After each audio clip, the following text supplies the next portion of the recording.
Welcome to Bold Talk series where creativity, leadership, ideas, innovation come together. My name is Ludvik, and today I have a privilege to have a short one-on-one conversation with Nick Erskine-Shaw, co-founder and chief revenue at 90 Seconds. Nick, great seeing you. Welcome to our Bold Talk series. How are you, man? Yeah, great. Thank you, mate. Thanks for having me on. Very excited to have a chat. Yeah, Nick, I was looking forward to this because we both have a marketing background, and so I really want to see like what 90 Seconds is doing. But first, for all our viewers, give us an overview of 90 Seconds and what motivated you to start the company. Yeah. So 90 Seconds is a global cloud video creation platform which enables the world's largest brands to create video content anywhere in the world via a network of global vetted, rated creators. I guess we started the industry. I got into this business with a co-founder of mine and our CEO, Tim Norton, who's a serial entrepreneur. I was up in London at the time and he started this venture and we'd been talking about ways in which workflow platforms could come and revolutionize different industries. We had friends in advertising agencies in New Zealand and Australia, and really understanding and look at it for the production side of things that was very much controlled via agency. It's seeing the amount of leakage and cost and waste and expansion that these brands were undertaking via the agencies. We saw a gap in the market, so really wanted to leverage our technology expertise and especially Tim on the technology side to be able to come and put technology into an industry to really streamline production. We saw the emergence of tech at that time about 14 years ago now, pretty long in the tooth, but the emergence of YouTube and Facebook at that time. So we really took a punt on digital and short form video really coming to the fore. So we've been chasing that ever since. Yeah, short format. Today's attention span. I read somewhere like this was like a year ago. Probably just changed Yep. more, but the attention span was like less than a 7 second. It's like smaller than a goldfish. Nah, well, everyone always asks why 90 seconds? Why are you called 90 seconds? And back in 2010, where we started this business, 90 seconds for a video was unheard of. You had your TVC spots, and then you had your broadcast TV, obviously your 26-minute pieces. No one really was doing content for websites, and Google released a piece of research that said that 82% of people would click on a homepage video if it was placed there correctly. So we sort of ran with that if it was 90 seconds or below. And sort of that was how do we form short form content at that stage way back 14 years ago? It was 90 seconds was revolutionary. But as you said, it's gone to 60, it's gone to 30. It's now we've got Vines and things coming out at 6. TikTok's obviously different things. So It's I a don't know. I think we just have so much information to consume now that the perception of time poorness is really driving that down. Yeah, well, I wonder what's next after TikTok. It's a We whole. go back to still images. I think that's it. You can glance at something and then you're done. Well, probably this is also where the era of VR and AR comes in. I believe Yeah. that is the full immersion between the real and not real. I think that's where things are adding. I was just watching developers conference of Meta about last week or something. I think it was last week, and they introduced some of the products, and one of the products they introduced was called Orion, and this Yep. is like a game changer in the world of the AR and VR. So it looks like these new technology are about to replace our current technologies like the phones and the computers. So in that note, how do you balance the need for innovation with the risk of failure? Obviously, you're innovating with your great product now, knowing this new products are coming Yeah. to market. How are you innovating? Yeah, I think the key thing with this is the pace of innovation as well. I think the world we live in today versus 10 years ago, it was slower pace. You could kind of predict things and kind of slowly build and go after them. I think with the pace of play now and the pace of innovation and the advancement in computing power and AI, everyone's basically got a personal computer in front of them right now with computing power. So I think from a business perspective, it's really understanding what you're trying to do. What's the overarching goal and never losing sight of that. You might have a different way of getting to that goal, and you might have to say go from A to B and take a different track to get there. but never losing sight of the overarching goal. I think from our side, our overarching goal is to enable global brands to tell authentic stories all over the world. And that means that we needed to pop up videographers and crews all over the world. We've literally shot in 115 countries and 900 cities so far. And that was built off our overarching goal. It's been hard to get to the point to be able to facilitate that and execute that via the platform and the creator network. But in terms of innovation, that really comes into our technology, how we onboarding create new creators and new markets into the platform. What's the workflow that we're engaging our customers in, that we facilitate this platform in the middle where we're all working together in a live environment, even though it's a dispersed environment. We're coming into our business where when we started, it was controlled by production houses and large agencies, and they were still flying everyone all over the show. Costs were skyrocket. It was slow. You'd do 3 or 4 a year, big TV spots, and that was kind of done. Now with digital, we need to spin things up now. We've got all these social channels. Everything needs to be fully localized. Everyone needs local faces, cultural nuances, local language. So the need and the change and diversity from when we started and what our goal has never changed in terms of creating videos. The amount of videos that now need to be created for the budgets that have decreased over time is definitely what we've had to innovate through. I think in terms of that, you can't be scared with innovation and you've got to move. If you get stuck in the mud and sand with one direction, or, hey, look, that's still working, let's not think of change, let's just keep executing. You take your eye off that innovation or what's happening out in the wider market, you're going to get either passed or left behind or miss the mark for where your customers are going as well. Because for us, our customers are constantly evolving as well. Yeah, I can imagine. Yeah, this is very interesting. Now, when it comes to innovation, Nick, before my mistakes, okay, so talk about always like taking things like what I believed and this is what it can go, but then I didn't really pay so much attention to the feedback. Uh, Yeah, and so now what I look for feedback more than anything before I even start. How do you leverage the customer feedback, knowing that, for yeah. example, the agencies are so big, they have a hard time to really like see themselves like where the market is. Like, are they getting the right feedback? And in your case, how do you leverage that customer feedback to drive growth and innovation? Yeah, I think feedback is one of those things. Sometimes people can be quite scared of feedback for fear of negative feedback. It might harm the relationship, all those things. I think that's a key thing not to be. I think the difference between us and, say, big agencies and different things, we're a technology company first. We do everything via technology. To build technology, to innovate that technology, to have a better product at the end of it, you need constant feedback from the users, whether that's on our side, it's a two-sided marketplace. So the users being our creators who are going out and doing the shooting, editing, scripting, and then our clients who are commissioning the work. So getting those two sets of feedback in to help us build the product to match both of them is really key.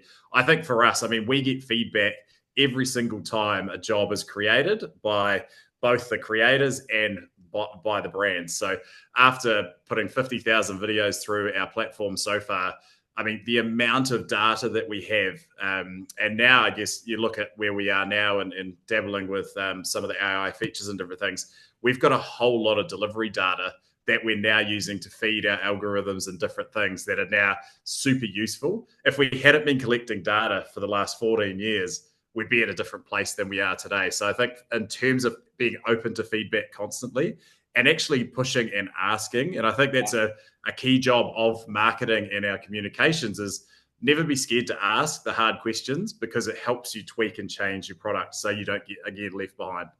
Yeah, actually, I have this in my wall. It says, hard question is an opportunity to build trust.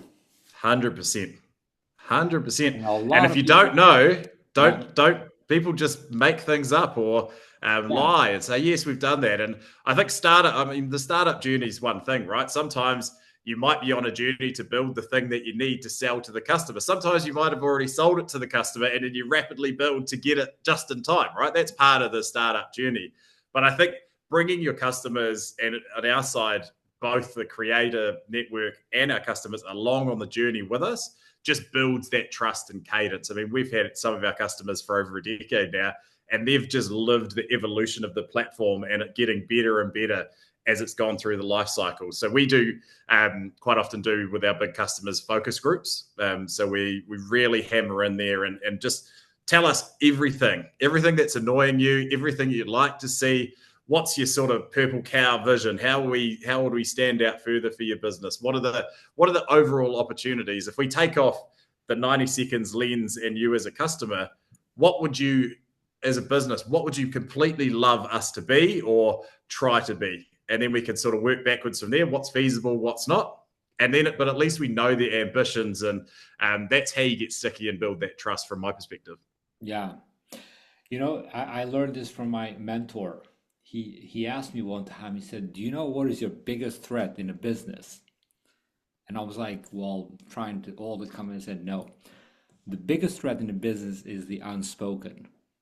Yeah, big time. And if you don't have that ability to ask the hard question to get that unspoken out, you're just going wandering around and wandering around. So you always look for that. So Yeah. that's good. Yeah, I think the other thing with that is the journey is not always going to be smooth Yeah. at all, especially Yeah. when you're building technology. And for us, we were sort of breaking down barriers of an industry. So there was already forces pushing against us before we'd even get in there. And then internally, like for us, we'd have people in the organizations that worked with the same agency for many years. They sort of fought against new technology. Some people find new technology or working on platforms versus manually, especially previously, it's getting better now. That's quite daunting for some people who are at least probably tech savvy. So it's finding that middle ground where the customers are openly helping you innovate with them, basically. And I mean, I think you can't be too scared to walk away from customers where it's not a fit or it's not going to be a fit for where you go. And we've had a couple of customers who they actually worked better with a traditional agency. So I was like, that's cool. But at least we know now. So we're not doing this dance or both Yeah. spending time and effort to try and get something to work. Yeah. Yeah, we touched this a little bit about the ad agencies. So, you know, when you look at like fast and small is the new big. These big agencies, these big agencies, I don't know where they see themselves. I'd probably like to ask you to Yeah, talk about it's interesting. To be honest, I think the and we are predominantly sort of 90% direct to brand. So that's do kind they of see you as our a threat? Do they see you as a threat? We've got great agency partners, a small number that utilize our technology and our ability to come in and win work because now Yeah. they can shoot at a reduced rate all over the world, XYZ. I think from our perspective, the agencies have kind of chopped themselves up to create specialist agencies within the group. So now they can sort of send a specialist agency, so as a small agency, into specific areas, which and then kind of combine forces to be like, hey, look, we can wrap all of this up in one umbrella, but then we've got specialists in the agencies. So yeah, we don't come up against them necessarily a lot because of what we do is pretty specialized. Like our B2B marketing and comms at global scale, there's not the sort of ad land creative and TVC execution or all that side of things. So we don't play really in that game. So we don't tend to come up too much against agencies anymore. Yeah. And where do you see that the role of advertising agency is going? Yeah, well, I think creativity and great ideas and stories is still number one. We're still always going to need that. I think I get asked every single meeting now, AI strategies, da da da da. You can't beat good creative, and you can't beat authentic storytelling. I guess that's the key. And at the center of everything we do is that how do we tell these authentic stories globally for these brands? I think from an agency perspective, good ideas are still going to win. Those ideas may come from different sources now. You may have your AI and your GPTs. And I think from my side, looking at the world now, it's all about capability. It's not about individual creative ECDs or directors on our side. It's about what's the capability. How's that business leveraging some of the tools now to do that? We've got a product within our product set, which is AI created ideas or scripts.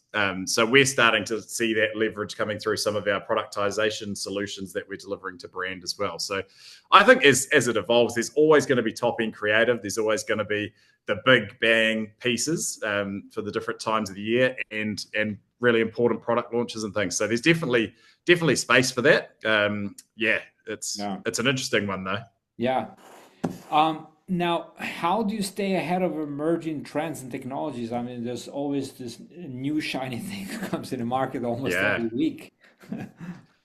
Yeah, I'm staying ahead is hard, but you've got to stay relevant with it. I think the thing is you've got to be able to adapt and bring things in strongly. So, I mean, the good thing from our specific perspective is we're technology founders, and we've always been technology first. So we've always got an eye on what's new, what's latest, where's it going.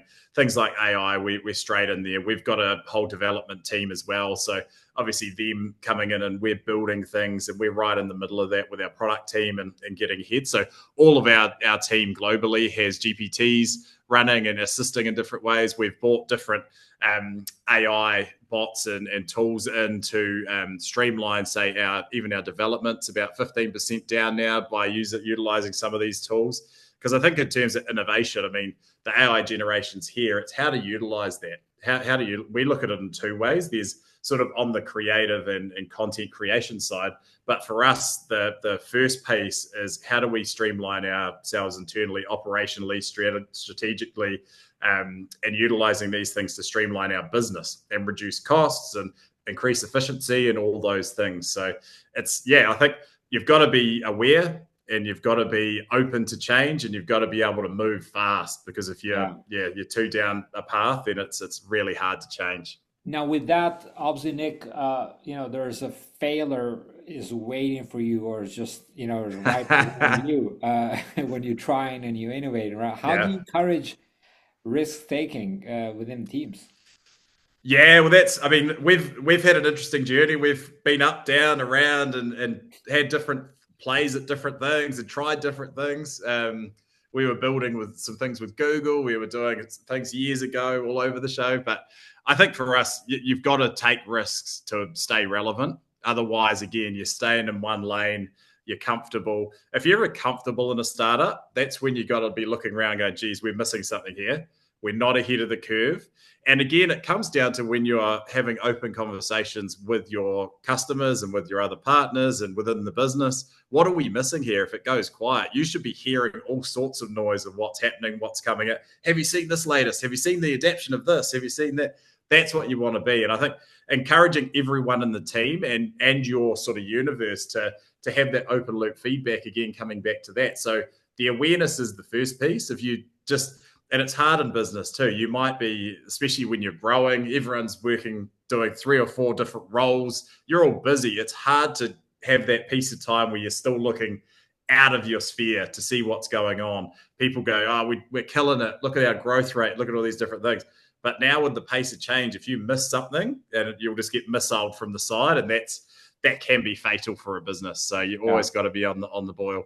But I think encouraging everyone, even the most junior people in your team, to have a voice within the organization as well. We're in a very flat structure. Everyone's got access to the founding team and the leaders across the world. And I think that's a really key piece, because you don't know what everyone knows and what they see and who they're connected to. So having that open feedback loop's really key. Yeah, yeah. Given that allowing them in a platform that they're able to step out and make the mistake and own that mistake, Yes. it's the key. But also, I would say a recognition. It just doesn't take much. You can just say like, "You're exceptional today. What a great work." That's what they want to hear it.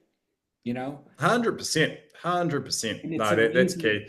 I think in terms of us too, we're a fully remote global workforce too. So, and we've got people working in about 15, 16 countries. One of the tools we adopted straight away when it came out was Slack. So everyone's communicating on Slack. We wanted to get rid of internal emails, absolutely stat. So it's got rid of that. We've been over a decade on Slack, and I think once you get those channels really specialized channels where people are seeing right from the top, they're working in their working channels, but they're also seeing the recognition channels, acknowledging everyone's birthdays, new starters, a great piece of work. And for us, it's a lot of the time it's a new piece of tech that's launched from the product and tech team, or it's a great video that we've produced for a major brand in the world that just everyone just sees it and sees the output of what everyone's effort goes into is so rewarding. Yeah. I need to ask you this because I'm trying that with my team. How hard is it to get them to move away from email because email is so freaking addictive, You right? just got to turn it off. You just got to turn it off, right? It's like there's no more. Everyone's in Slack. The only way to do it is rip the band-aid off, because I if love you're it. working in two It two won't work. different ways, Yeah. it doesn't work. So it's like from today, we're now Everything all in is. Slack. If you don't And I'm know not. how to do it, here's a guide. Wow. Yeah, you've got to Amazing. do it, or else it doesn't work. I think for any change, like rip the band-aid off and change, and then everyone, you got to support the people into that change, obviously beforehand and during. That's fine, but you've got to get everyone to change then, or else it's these slow changes for things like that. So no, from today we are now communicating internally on Slack. No going back, like burn the No, boats. no, 100%. Well, otherwise you get too many opinions, right, and thoughts, and you got people over here doing that. Especially with Hey, us, we got I offices and wish people in. I wish I had more time to talk to you. There's so much time, but this is a short format conversation. I'm going to ask you a last question, and hopefully we'll get to do another one, but there will be a long format. What does bold mean to you?